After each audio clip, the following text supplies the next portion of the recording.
it's Tandy with the Sustainable Alaska podcast, and I am really excited for this kind of new introductory season because I have a lovely co-host. Kelli Foreman is joining me for a while, and we'll see how long it lasts, but I'm really just honored and grateful to have Kelli be part of the podcast. I think we're going to have some really good conversations, and we're going to kind of dig deep into what it takes to be successful, not necessarily farming, because I realize not everyone necessarily is into farming, but just what it looks like to grow things here, right? Because that's all we're trying to do is raise good food, whatever that looks like, and live close to the land. And Kelli and I are pretty like-minded in that regard. So I'm really looking forward to this. Thank you, Kelli. Thank you for joining us. Welcome to the podcast. Yeah, thank you so much. I'm really happy you asked me to join you. I'm really excited about the opportunity. So I am so new to the podcasting world. I listen to a lot of podcasts,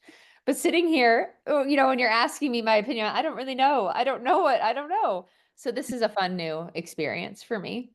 I think it's going to be a good time. And the biggest thing is that what brings authenticity to this is that you live this life. Mm. You're not here just to teach people and tell them about it based on some books you read or a show you watched, but this is real life for you. So I think that's going to just give it tons of value for our listeners. So all right.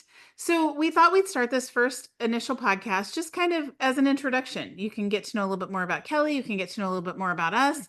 So we're just going to start by learning kind of about Kelli's background, why in the world she's farming on Kodiak Island in Alaska, and what kind of is the driving force behind that. So Kelli, let's start way back in the beginning.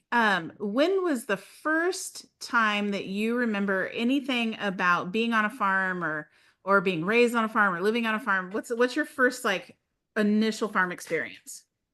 I was born on a working farm. And I'll be honest, the very first memory that I actually have was we had a really old farmhouse that my great grandparents had lived in. And I remember jumping down off the porch, running towards my dad, who was coming back from planting or something, one of those. I don't know what it was exactly, but I remember, and it's being bare-toed and like just loving running through our weedy grass out to meet him. And so it for me, my all of my upbringing, I remember, riding in the pickup, checking cattle, having field meals with my mom and my dad, meeting them out at the field, taking care of calves and just living that. My grandpa was a farmer. He had sheep. My other grandpa had hogs. My dad had cattle. My mom was the goat lady. My grandma loved the chickens. And so it was a wide base just from when I can remember on. That's really neat. Did you know as a little girl that you wanted to grow up and be a farmer, or did you think you were headed in a different direction? I always, as a little girl, wanted to be a farmer's wife. Like that's what I wanted to be. I really thought like I am going to marry a farmer and be like their helpmate. And that was my aspiration. My mom was a farmer's wife, and I just thought that it couldn't get any better. She was a registered nurse, and when my sister and I were born, she left and raised us. And I was so thankful for that upbringing. It wasn't actually until I got into high school that I thought, oh, I might do something different. And it was interesting. I had gone to a National 4-H Congress event, and it happened to be in Atlanta, Georgia. And that was the first time I had ever been on a plane. I think I was 17 or 18 years old. And I was like, wow, the world is bigger. And I'm really curious to explore it. And so I, for the first time, thought, I think I want to go to college. I had always wanted to open a dog kennel and like be on the farm.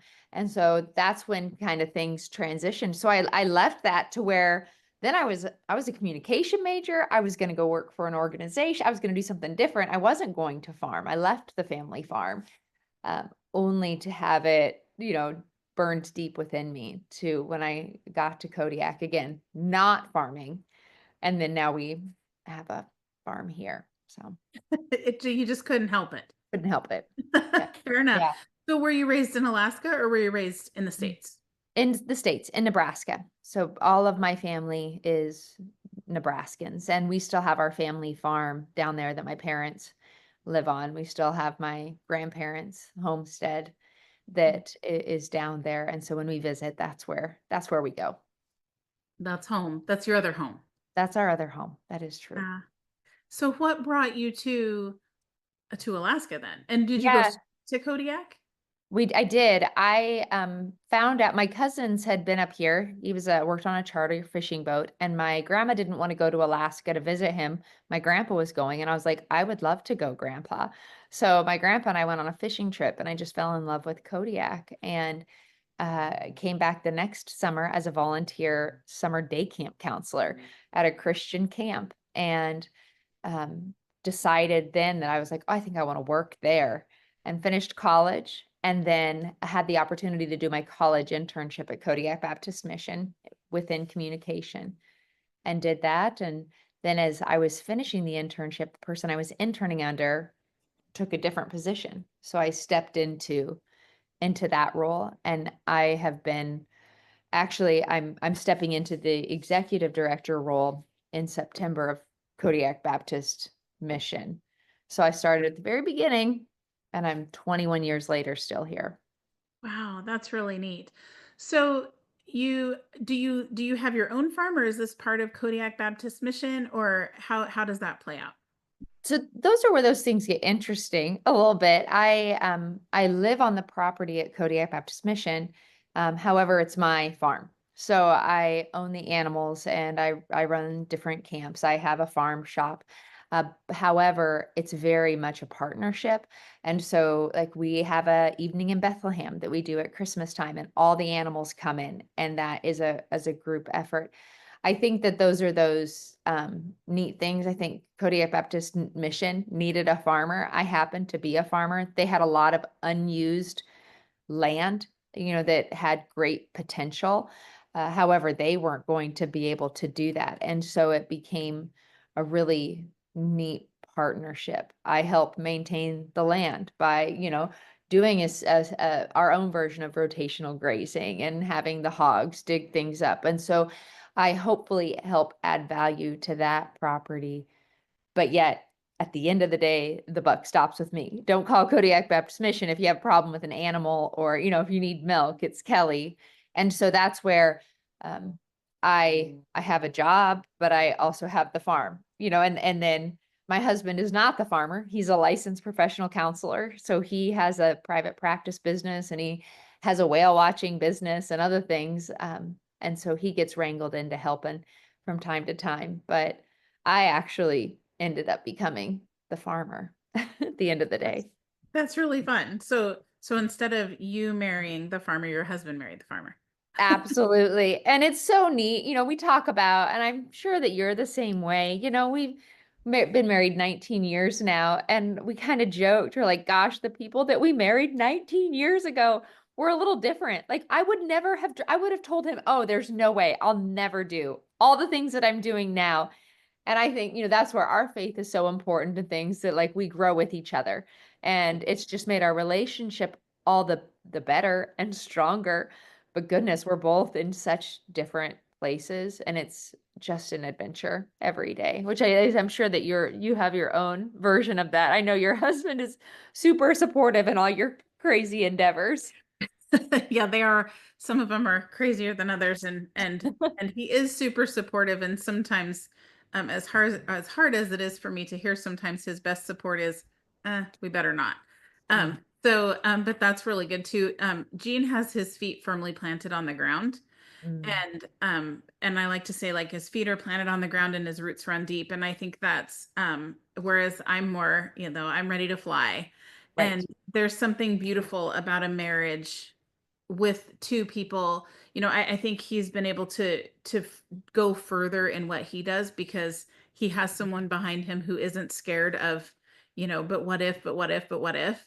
Right. But at the same time, there's also he grounds me in a way that I desperately need, because I do have lots of crazy endeavors. So, In a good way, but yeah, but it's a good thing. It's a right. beautiful thing. How many years have you guys been married? So we just had our anniversary and we've been married for 33 years. Wow, that's great. So yeah, it's pretty fun. And exactly like you. So when I was in high school, we'll go into my background in a minute, but I remember when I was in high school, I remember sitting in English class and our I don't even remember where she was from, but our English teacher had an accent.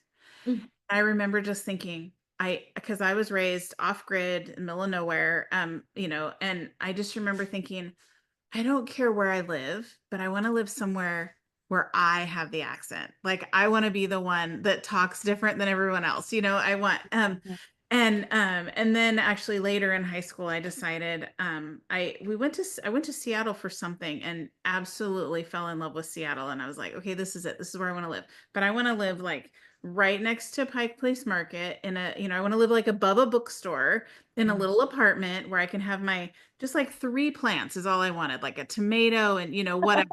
And where I can go to the market and get my dinner every day and fresh stuff for dinner, but I want to live in the city. I want to, it was that city life that was drawing me in.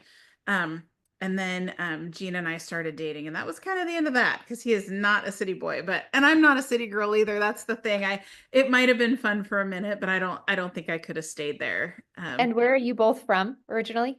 So we are from Oregon, and we're actually from the town. My great grandparents helped to found the town that I grew up in, that Oh, I wow. grew up in. So yeah, so my roots run pretty deep there. Yeah, Although Alaska is definitely home now. So yeah. That's amazing. That's great. yeah, so it's been an interesting turn of events. I often think if we had some weird portal or something and knew what our future held, I don't think we could quite handle it. Like Right. I think because the winding path that gets us where we're going, sometimes it's not just running barefoot through the grass like your initial farm experience. It's a lot of trials and a lot of mountain climbs and a lot of falling back down that mountain and getting up and trying again. And but it's good, it's so good. And like I said, it's an adventure that I feel like I feel like there are moments in life that you're going to remember as just being looking back and go, man, those were good times. And I feel like we're right smack in the middle of one of those right now. Right. So Yeah, it's, those sweet, good moments. And I yeah. think that those I'm very thankful for the solid background and what I had growing up.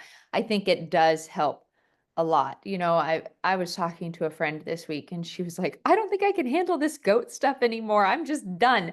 Like it's just too much. It is too stressful. There's always something. And she's like, I'm always just a little stressed. And I was like, yeah, yep, we are. Like that's just, but it's good and it's worth it. And we just lean into that, and it's this lifestyle. But you're right that I think had I 20, years ago thought about being in the place that I am today, I don't think I could have handled it. It comes incrementally. It adds upon itself. And then sometimes, for me, I thought for a long time, I'm going to be like a huge commercial dairy that I want to sell across the state of Alaska.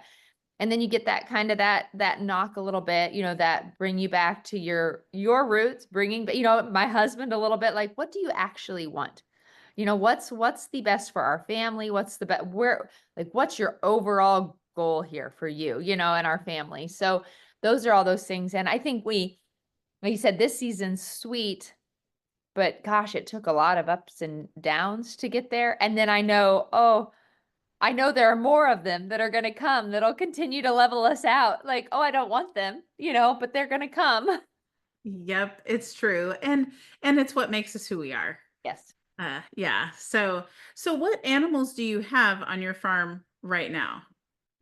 A lot, a little bit of everything. So that was kind of part of it too.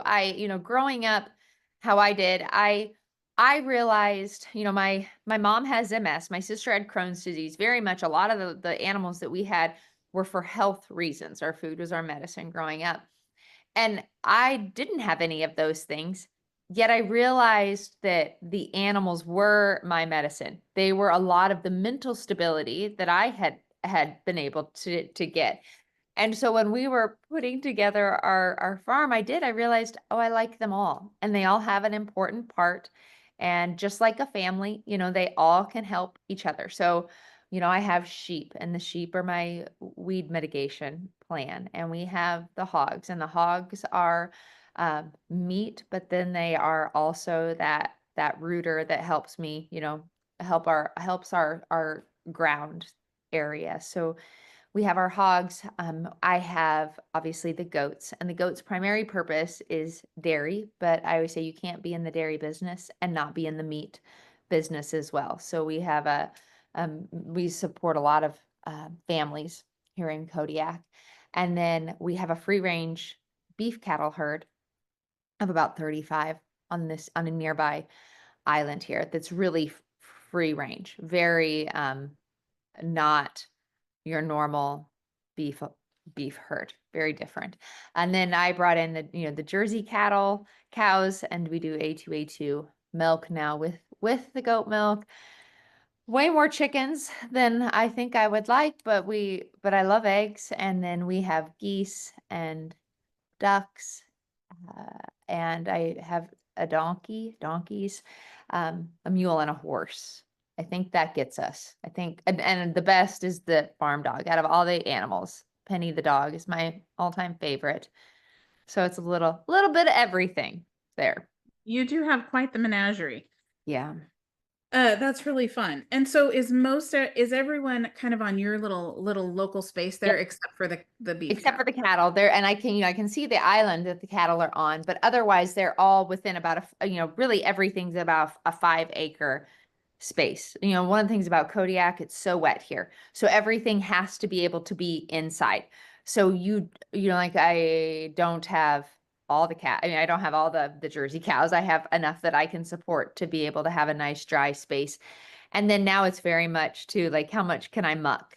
So it all goes there. So So I want to dig into this deeper in a future episode, but I can we just kind of slightly glance on you said you have your own version of rotational grazing. And that's something that people, especially at the expo, that was one of the things that people were really hungry to learn. And I know we're going to do an episode at some point about talking about closing the loop on your farm or on your property. And basically that just means uh, um having as few inputs as possible, so your farm is as self-sustainable on its own as possible. And everybody's looking for something a little bit different, but rotational grazing is a big piece of it. But most of it, when you every book that I've ever read about rotational grazing is, well, you take your 40 acres or your 80 acres or your right, 100 acres, and it's like, well, I have two, or I have right. half an acre even, or even like you said, you have 5 acres.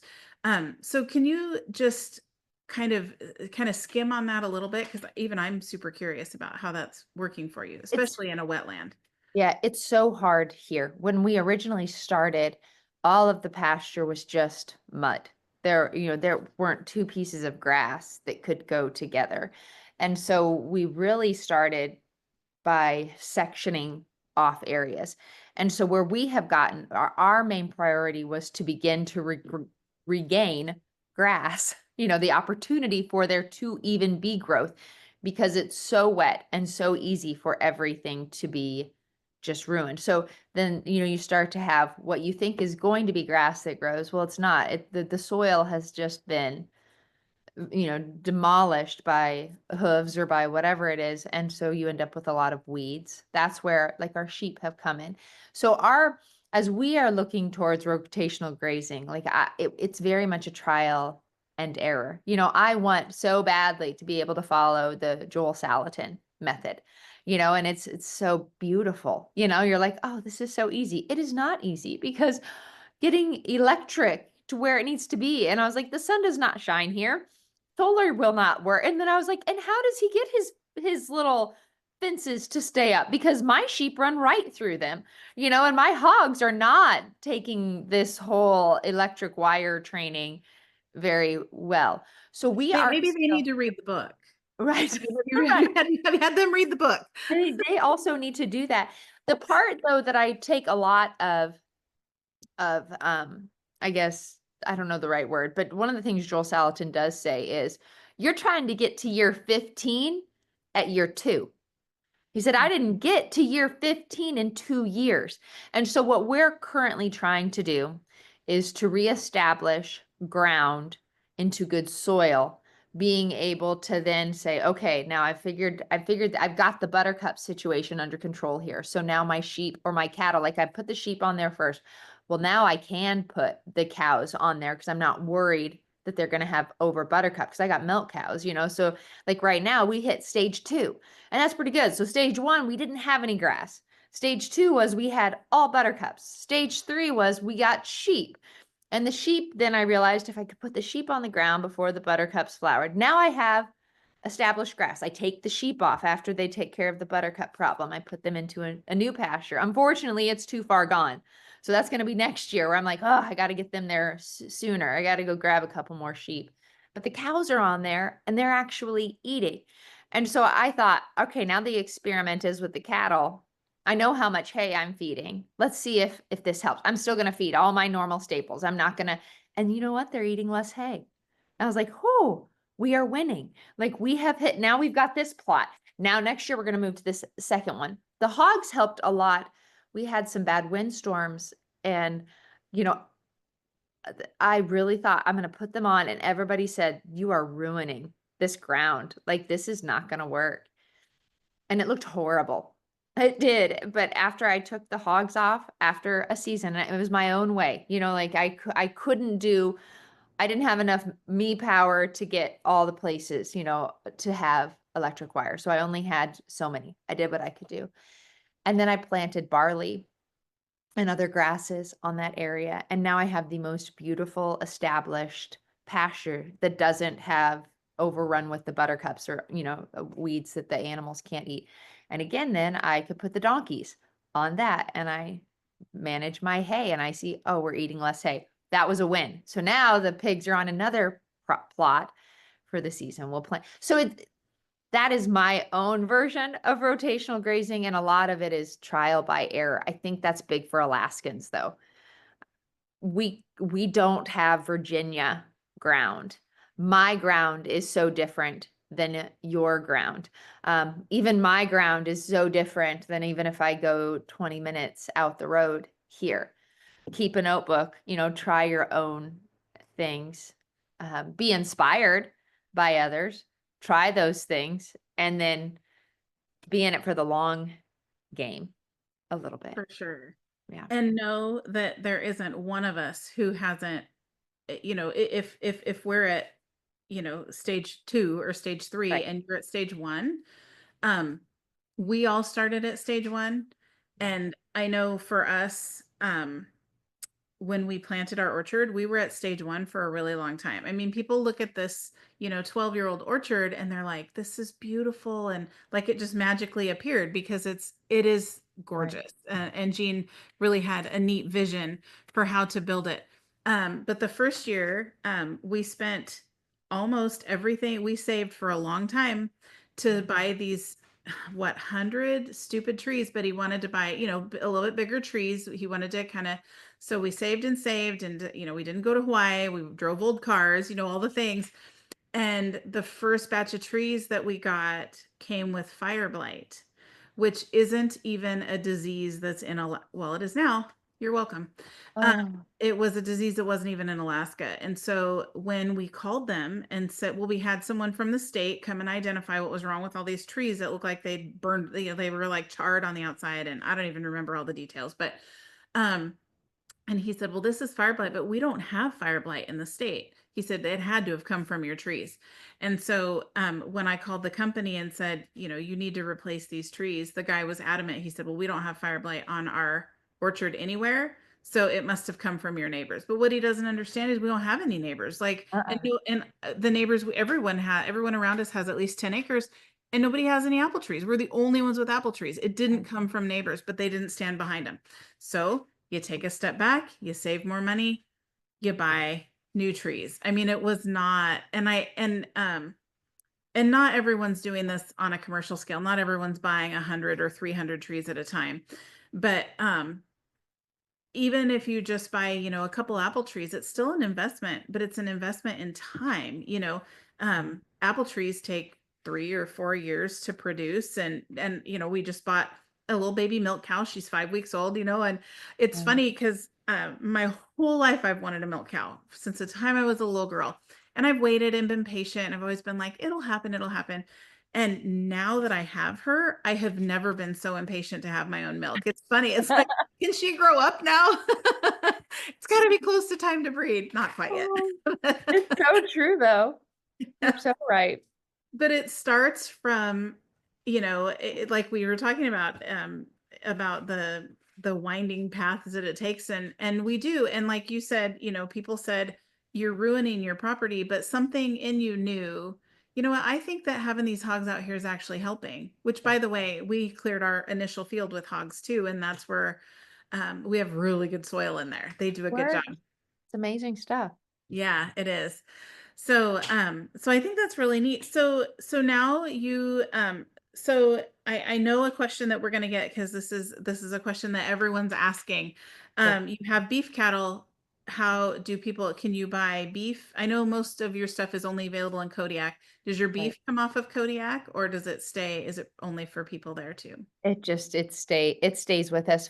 Again, I those are one of those moments that I had to readjust my thinking a little bit when it comes to, I grew up in commercial agriculture more, a farmer. And so the idea is you want to feed everyone. And how do you, it's not, I don't think any farmer actually, when you think about how corporatized everything, I don't think any little farmer starts off thinking, I just want to be big.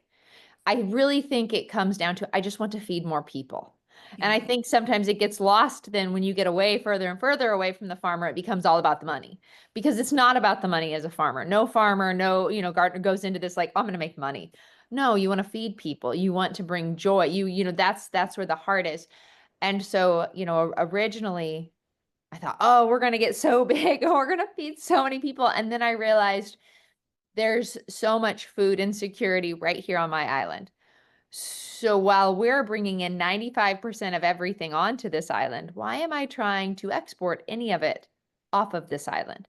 And so I readjusted my thinking to say, okay, how am I going to help make the dent here? Now, if we get food security, buttoned up on Kodiak, maybe, but I more than anything want to help inspire other people to make their dent in their community. My goal would be that we don't need to go to the store so much as our neighbors, to take that step back to how it used to be. I don't, and that's where it's so tricky. I don't think, sometimes you can feel that pressure as a farmer. Gosh, I need to produce more. Oh my goodness, we ran out. We ran out. I said, no, this is what I can do. Mhm. Somebody else needs to do something too. There's somebody else that has an unused talent or gift that they could also use. But golly, it's going to take work and and so that's, I guess, more than anything, I don't want to supply food for everyone. I want to help inspire other people to maybe produce their own food, or to work together as a community. If I could figure out a way to like get all city ordinances away so like people can have their chickens and they can have a goat in town, like everybody ought to have a little homestead in their backyard, and we should be championing that. Um, Unfortunately, that's not the case, but It's not the case. It's very much not the case. And I love the concept of feeding your community first. Mhm. And then, like you said, if suddenly Kodiak is not, they're importing, 5% of things because Right, y'all can't grow peaches, then more power to you, right? right, right, exactly. That, Yeah. yeah, that's, boy, do I ever get that goal. Our model is you pick. Mhm. And we can't grow enough honeyberries. There's no way we could plant enough. We don't have enough land to plant enough honeyberries to feed the demand. Mhm. And it's funny. We also sell the honeyberry bushes, and people have asked us, "Well, aren't you worried that people will buy their own, and then they'll be producing their own, and they won't come to pick?" And I'm like, "Oh, wouldn't that be great? Because then maybe we move to a commercial model and we pick them ourselves, and we, freeze dry them or just send them out, or, Right. for people who can't come you pick." I think it would be awesome to have so many backyard growers that they don't need us anymore. How cool would that be? But I don't So think that can happen. So, I don't um, either. I so admire your U-pick model. I had my first experience at a U-pick farm in Nebraska when I had gone, and I was like, "Whoa, this is challenging." It has got to be so like I have little things where I'm like, "I appreciate that people are here. Please stand back." And you're like, "Come on into the house. Like, come on into my baby tree that took me 10 years to get, to grow. And now like that is a next level to me." So I am curious how many people you actually have coming on to your farm each year, each season, I guess it would be. well, actually, when you ask it that way, it kind of boggles my mind because our picking season is only 6 weeks. Is it So, really? yeah. So we start mid-July and we're done by the 1st of September at the very latest. So Wow. so it's amazing to think we have hundreds, probably thousands of people come through. And it doesn't feel like a lot because they're in small groups. But Right. but when I think about it being all in 6 weeks, it's no wonder we take a really long nap at the end of September when things settle down. And then do you schedule folks to come? We Or do. We do. okay. So we have groups of about 40 usually at a time. And it just keeps it manageable. We have people who drive from all over the place. And so it would be, we kind of look at what's out there and we just don't want to run out. Right. So it's better to make sure we have plenty and then open again the next day. And people need to make appointments and stuff for that. So Okay, can you tell me your varieties of everything that you have? no, I wish I could. Or I Gene mean, could.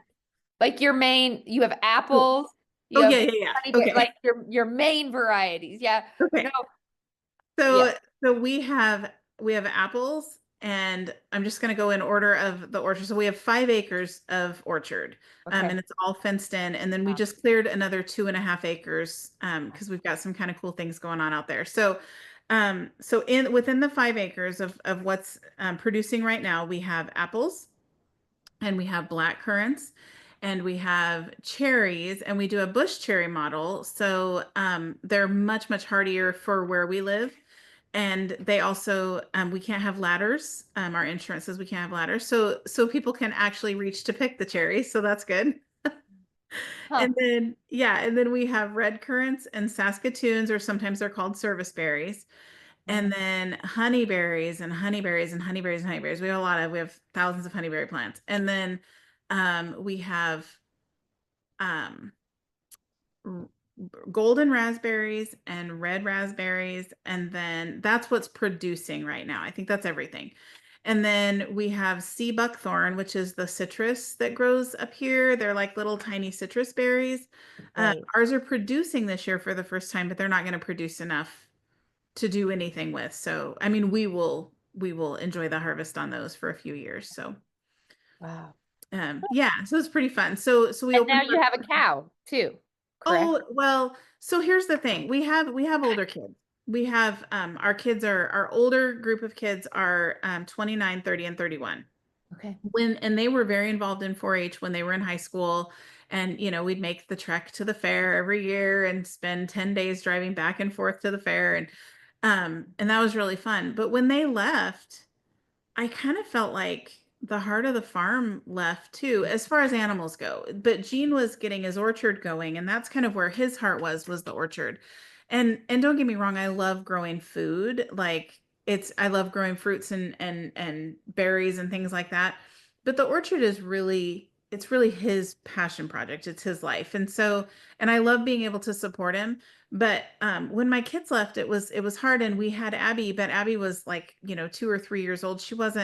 She really she loved animals, but it just wasn't I lost my little partners, and Right. so we didn't really have much for animals around. As a matter of fact, I remember the first year that we didn't have chickens at all for a winter, and I was like, I'm not hauling water. This is okay.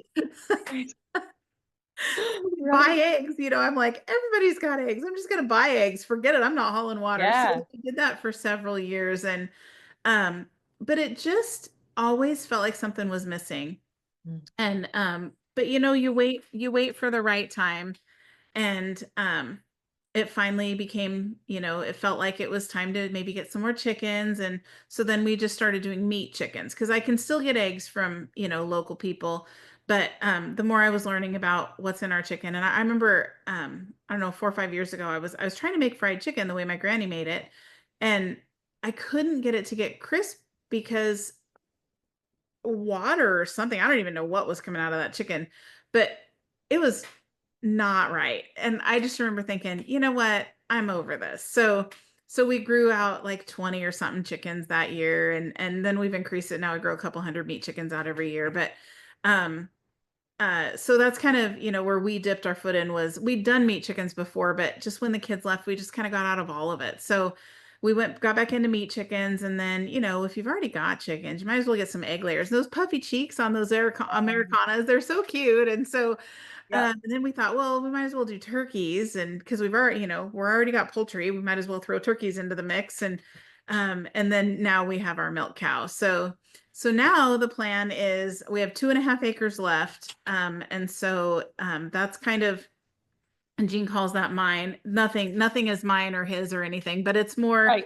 I know I what you mean. Yeah. really enjoy the animals. And I was telling was texting with my older daughter the other day, and I said, barn chores, if I do them by myself, they take about 45 minutes, which is nothing to you, I'm sure. But for us, with our little stuff we have going on, it takes Yeah. about 45 minutes. And it's like the best 45 minutes of my day. I Great. love it. That's so And great. yeah, and so but Gene would say the opposite. He loves the animals. He thinks they're great, but if he had to pick the best 45 minutes of his day outside working on something, it would be doing something with his plants. And so it's kind of fun how we kind of balance each other, and there's life back on the farm again. And now we have Mabel, our baby milk cow, and she's, oh my gosh, she is so fun. And she's learning manners. She's That's the good. last couple days we haven't spilled a single drop of milk, and that's kind of a big deal because I didn't know what I was doing, and she kept knocking the milk over, and I didn't know how to fix it, and but we Yeah. got there. So They're a lot. That's so great though. they are a lot, and it's what they do. The thing is, it's hard because it's natural. I know it's natural for her to be, budding and doing all that. And so working through letting her do what she's naturally going to do, but maybe not on me, Right. has been has been part of the learning curve for both of us. So Um, true. but Oh, anyway, yeah. So now I feel like it just couldn't get a lot better. So yeah. Did because we've you got always intend to do, I'm assuming 100 meat birds, those don't all just go into your freezer. Do you no. sell them? Okay. We can't sell them. Legally we could sell them, but our insurance says we can't. So our Mm, insurance okay. dictates a lot of what we do because we're a UPIC model, and so we have to have the Yeah. land insured because we have a lot of public here. Yeah. So until we can find a workaround or something, we can't sell the chickens. But Okay. so with the meat birds, well, I like to have, I think in groups of 52 because there's 52 weeks in a year. So if we can eat Yeah. chickens a week, then I need Absolutely. 104 chickens in my freezer. Yeah. So 104 is my goal. And Yeah. then the people who help us, we always have people come help. They get some chickens, and we give some away to a gal when her husband passed away, gave us her plucker because she wasn't going to do chickens anymore. So she gets some chickens, and I don't know. We find ways for them to So disperse. it is. I mean, but you're very, like, you are completely sustainable for yourself when it comes to chicken. Chicken 100%. You Yeah. you won't catch me in the store. I don't care how cheap that chicken is they're selling. Yeah. I won't buy chicken at the store. Yeah, Absolutely. no, That's I'll great. go without. And then we have turkeys too. So if we run out of chicken, there's always turkey. Got the So turkeys. yeah, yeah. Oh, So that's a piece of it. But here's the thing, and this is where I think a lot of our listeners are trying to get. I do sustain myself with chicken as far as what we eat, but I don't sustain my chickens with what they eat. absolutely. So this is where we're trying to get we're doing an experiment with there's some egg layers out. Everything that we hatched here on the farm, we're doing Yeah. an experiment with, and they don't get as much commercial feed, the turkeys, and there's some egg layers, and I don't even know. We have a menagerie out there, but they have their own field. And their field has a big like brush pile in the middle of it. So they have like their own little woods. And we have Yeah. the electric fence, the movable electric fence around it, although it doesn't ever move because they have this Right. woods that they're in. Um, and um they're doing really well. That's They still amazing. get a little bit of commercial feed, but I keep thinking, this year that's what we're doing. Just commercial feed, they sell, I feel like, and then they get this woods. Next Yeah. year, what I'd like to do is see what we can get that's locally grown that we Mhm. can, turn into a commercial feed, but, or and not a commercial feed, but turn into a feed that we can give them, but it's local. Yeah. And then the third year, once Mabel's ready, then we'll be supplementing with her milk too, and with milk products for them. And so like you say, you start at phase one, and Right. and so we're just seeing what we can do to make this more sustainable. So we're not bringing, you know, anything in that we um anything in extra. Yeah. So That's we'll see how that fantastic. That's goes, but fun. Yeah, that's a good model. I like it. I think it's really fun. And it's fun to, it's fun to keep records and see how they're doing, and it's fun to see. You know what? Joel Salatin talks about the pigness of the pig. Yeah. It's fun to see the animals being the animals they were created to be. We used to raise Cornish cross chickens, and I don't need to get into all of that, but all they ever did was lay around and get like they were muddy and they were icky and they didn't do anything. And so as we've switched and changed new varieties, and I know Joel raises Cornish cross and his run around and whatever. I don't, um, but here's what I know: seeing chickens scratching the ground and pecking and making their little chicken noises and Yeah. knowing they're happy. That's the kind of farm I want. The one where everyone is healthy and happy, and they live out their very, very, very best life here. So Yep, absolutely. And there's a sweet spot and that's one of those things I think I'm always going to be the struggler of wanting to have more with what can we sustain? Like, oh, let's get one more. No, actually, the ground cannot sustain that one more. You that's know, the hard part. it is, and it's so easy because it's a stop turn the other way of thinking because we've just grown up with the thinking of like, this is how this is going to be. If you get one more, or just anyway, to say, no, what can we have? What can we have that makes like, can we be content with a certain amount here? Can Yeah. we, be okay to say, this is a good spot. Like with the cattle, gosh, I love the cows. 3 would be our limit. Like, I cannot have any more than 3 cows on this property and Yeah. be able to make it, that everybody can be not walking in mud and have good places to be and, be responsible. So, You want the animal to thrive, you want the soil to thrive, and you want the people to yes, thrive. And the only way to do absolutely. that is to have limits and to understand what those limits are. I Yeah, agree. that's very well said. I like that a lot. That's Aw. good. That's a good clip right there. That's a great takeaway.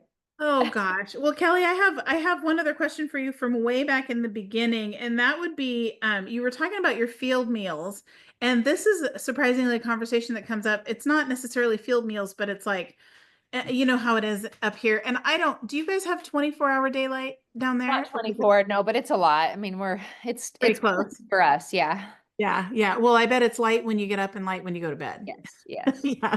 Yeah. So what did you have a couple of favorite field meals that might kind of translate into we're outside all day, now suddenly it's 7 o'clock and we got to eat kind of Yeah. thing that can be people can prepare ahead of time or Yeah, we have two go-tos, especially in the summer, that I do a lot. And one of them comes from my Nebraska roots. They're called runzas. I don't know what people would call them up here, but I have a really simple bread recipe that it's a honey wheat bread, but the mixture is just our ground beef, and I put sauerkraut in it and just some little seasonings. And if you want to add cheese, or you can put whatever else you want, and it's like a pocket. And so I roll that bread out and I put my meat mixture inside and I make it into a little cute little pocket and bake them. But they're easy. And then I just wrap them so that the boys can just run in and grab them. So if I have a late night, and then with that is almost just about anything, like a pepperoni roll. Like, you just get your meat and you just roll it in there, and I just roll it up. And I, again, use that bread dough. So if I can take a big day and I can just make a bunch of the bread dough and then make little things to go with it. That's a big one for us. And then the other thing right now that our boys, I kind of made up a like a breakfast cookie, just a really dense, like it's got the oats, it's got the whole like somebody's like, "Oh, those look really good." And I was like, "I don't think you'd like them. Like there's not sugar in them. That's like this is gonna last you all day." And I put, dark chocolate chips in them, and that makes them like, "Ooh, that's a cookie." But again, those are the other ones of like, go grab one of those and then come out and help. And so those are our main go-tos in the summer. That's really Do smart. And there are do you lots of have ones? Do you have anything that you guys like always keep in your refrigerator in the summer? um that's well, here's the thing. So Jean got a new grill essentially, and it does it's really nice because it has propane on one side. So on that one, we can just, as long as I have burger out, we have burgers a lot. And Yeah. we'll just throw some cheese on there and that's done. But it also has a smoker to it too. Oh, So he's been smoking a lot of meat. So I guess if I had to say I had something in my refrigerator, it would be ground out, or I mean, thawed out ground beef so we can make burgers, or some sort of meat like a brisket or something out of the freezer that he's smoked. And yeah. we're just kind of like picking at those things all day long because it is so good and it's a whole meal all by itself. So, Do you eat your fruit? Like you hear people that are like, we never eat it." There was one lady that she's in Wasilla and she's like, "I eat so horrible in the summer." And I was like, "You have an organic farm. Like, what are you talking about?" She's like, "We sell everything." And I'm like, "We've got a problem." So do you eat your fruit? oh yeah, yes, we put away gallons and gallons. We have a whole entire freezer devoted to fruit. That So, is amazing. yeah, so every single day we drink a kefir shake. We call it a shake. So every day I'm making milk kefir from our raw milk Yeah, shares, and that just gets whatever berry I happen to have out at the time dumped on top, and so it's nice and that's it's so good. cold and thick and good. Yeah. So yeah, that's every day, and nothing gets any sweetener added to it, which to me just seems like such a win because it seems like all fruit recipes, and they don't all, but and it's getting better, but so many fruit recipes involve adding not just even a tablespoon of sugar, like we're putting cups of sugar in that thing. Cups upon cups of sugar. Yeah, so we don't do that with our fruit. Very rarely. Jean will have pie once in a while, but yes, we eat a whole freezer worth of our fruit every year. So, That's Yeah, I love to hear that. That is so great. That do is you have a garden at all? Or I do. I'm a struggling gardener, but I do. I this goes along with all those experiments that I try and do. So, livestock's my main gig. Well, what comes with livestock? A lot of manure and a lot of mucking. And so I've put it upon myself to develop our own. And Kodiak is a rock, so we don't have soil. You cannot find soil anywhere. So we are growing our own soil. And so that's a big thing. But with that, I have a greenhouse, and that's my primary area that I've focused in on. And so throughout the winter, we're stirring and we're working on this soil. And now it would have been straight manure is now my greenhouse and what we're growing. And so cucumbers, squash, tomatoes, we're trying like I'm trying the whole green beans with, and again, it's all like some areas I'm like, oh, I think this maybe didn't get stirred quite enough, or this is a little hot. So yes, but it's more for personal use. I grew up and that was like we had huge gardens that filled our whole freezers. Now we are very, meat, milk healthy, and it's harder on the produce side. However, I'm also finding that, we're eating with what we have here and our bodies do pretty darn good with it. So that's the part where I have to get out of my mind, maybe necessarily like we need to eat all these vegetables or all these things. I'm like, let's eat our fresh meat and let's eat the whole cow. Let's eat all these things, and we're doing pretty good. And so that's helpful. But yeah, I'm the struggling gardener. Struggling. that's such a cool mindset. And that's exactly I'm in total agreement with you there. One of the things that I had a hard time with, because we came from Oregon, Gene was a farmer in Oregon and he grew hazelnuts, he grew peaches, he grew all the things. And that was what I was used to. And when you're kind of used to a certain group of foods, then I didn't know what to do with all Right. this cabbage. What in the world are you going to do with all this cabbage? So, we have learned to love ferments because I make gallons upon gallons upon gallons of lacto fermented vegetables. And they've pretty much replaced you have your meat and then you have your side, and it's almost always a ferment because it's what we have. It didn't cost anything. We grew it ourselves. I know exactly what's in it, and it is so incredibly healthy for you. And that might be a fun podcast too, is just Yeah. different ways that we can use what we can grow here for sure. Yeah. Yes, that is true. That would be a fun one to do, and how we can keep all of our stuff year round. We do a lot of sauerkraut at this point too. We do a Yeah. lot, Very good. a I lot love of it. that. Yeah, Well, that's Kelly, great. this has been really fun. Yeah. I'm looking forward to our next ones. We're going to talk about raw milk. I know that's a topic that both of us kind of enjoy talking about, and I think there's just so many misconceptions. I think it'll be kind of fun to just talk about what's really going. What can you really do? What can't you do? Uh, and I can't remember what else we're going to talk about, but it's going to be good. It's gonna be good. I know. I actually I was like, oh, what are our other topics? But I know I liked them, and they are very good. Well, that's good. Just So come trust back. us. If you are here, come back. We would love to have you. Exactly, I love, exactly. I was thinking about us together. And this is one of the things that attracted me to even do this podcast.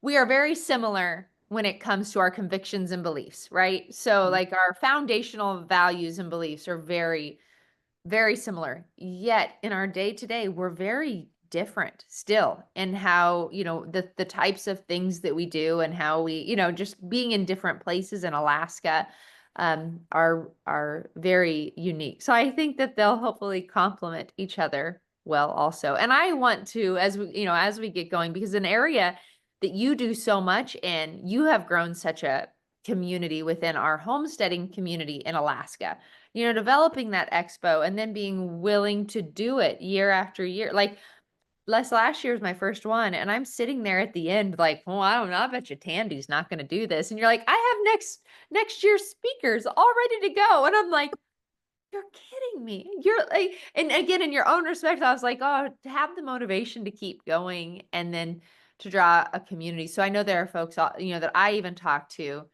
that you've helped grow this, community with so many people that really just value your insight. And I think you have always been that you don't necessarily have all the right answers, but you're willing to draw in the people that do. And then to Yeah. be able just to talk things through together. Like you have a homestead women's community, correct? Yeah, And yeah. is that still going? Do you still do that? Yeah, yeah. This weekend we're getting together to make bulk pasta. I'm so excited. So like we're just gonna make up we're gonna grind some wheat, we're gonna make up a whole bunch of pasta. They're gonna take home some, I'm gonna keep some. It's gonna be super fun. Yeah. That's so cool. That's Yeah. so cool. Well, it is fun because some of these things are really daunting to learn. And when you can learn them with other people and practice a little bit before you buy all the supplies or whatever, Absolutely. maybe somebody that comes will be like, I don't like making pasta. That's okay. So now you Yeah. know. And you Yeah, learned in an afternoon and you that's right. didn't have to buy anything. Oh, that's right. That's so fun. Oh, I love that. I love to, yeah, it'll be fun to keep hearing about those things too. That's neat. I like it. Well, we're having a good time. And I will tell you, I have to be super honest and then we'll definitely wrap this up. But the trick to keep going with an expo, do you I know what do. makes I want to know the trick. Absolutely. Here's exactly the trick.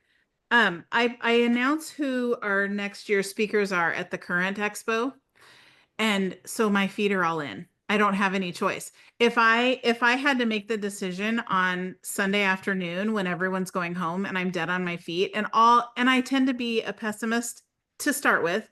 I can see the good Right. after, but it's usually been a really hard weekend. There's been a lot of fires to put out and it's been beautiful, amazing. But on that Sunday afternoon, if somebody said, "Okay, put a mic in my face," and said, "Are you going to do it again next year?" I would say, "No way. No way." But because I've committed myself before it gets crazy, it's like I guess we're gonna do this again. And that's a good thing because That I is don't good. there's no Oh, reason to slow down. and it's such a good thing. Like for me, after going to the first one, I was like, oh, this needs to be a priority. Oh, It's so good for the people that go all the way around. It's just so, it's a really neat experience. So you do There's it. nothing like I taught a couple classes last year, which I won't do because it's just I'm not very my mind is on too many different things. But it's super cool when I ask a question in a class and a lady over here on this side with two little kids on her lap, trying to do everything. She might ask a question about taught cheese making because that's my favorite thing to do. So and she might ask a question about making cheese, and then an older, more experienced lady in the front of totally opposite, they've never met before, she answers the question, and they end up in this beautiful 30-second minute conversation, and then they're exchanging phone numbers after. And that makes me cry Yeah.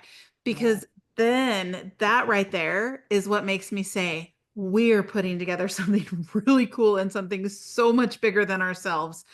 because these relationships are being built. And this poor mom that's just getting started that has two little kids, and literally little kids, she's got baby goats running around and doesn't know what to do, and this experienced goat mama is like, oh, it can be so much more simple. Let me share Yeah. my tips with you. And that's just that right there. It's just, I overhear these conversations of, or they'll say, oh, I in the hallway, I thought you weren't you in my this class? What did you think about what they said there? Did I interpret this right? Or, just overhearing those conversations is Yes. it's it's so cool. And It, I get emails yes. after with people saying, I met someone there. I'm not sure. It's like I feel like a matchmaker, only it's like not matchmaking because it's just In all the good friend ways. Yes. matching. Yes. Yes. Well, and there's the way that I felt like there's no gatekeeping. Like you're gonna just take the gates off the hinges, you open it up, and everybody is out there, and everybody wants everyone else to succeed. Yeah. There's very much, and you talked about that. Like, gosh, are there ever like, would you ever put yourself out of business? Well, you won't, because inspiration helps inspire others, and that's the overall goal, right? That there are so many people that we're still bringing in a lot of stuff that we could potentially be sustaining ourselves, but gosh, if you can just light a little fire and light another fire and light another, it would be great to light up our whole state. And I guess we both have a lot of that, but I could see it so much at the expo, and with probably a lot of the folks who will listen here, there's just that excitement to keep growing, to hopefully expand this community. Yeah, I hope so. It's an honor to be able to do it. And so it's fun. It's fun to hear your perspective on it. So, Fantastic. all right. Well, Right. Kelly, I'm really looking forward to what the future holds for the podcast and getting the opportunity to visit with you more and hear all the things about raw milk and whatever else we're going to talk about. Awesome. I love it. All right. Thank you.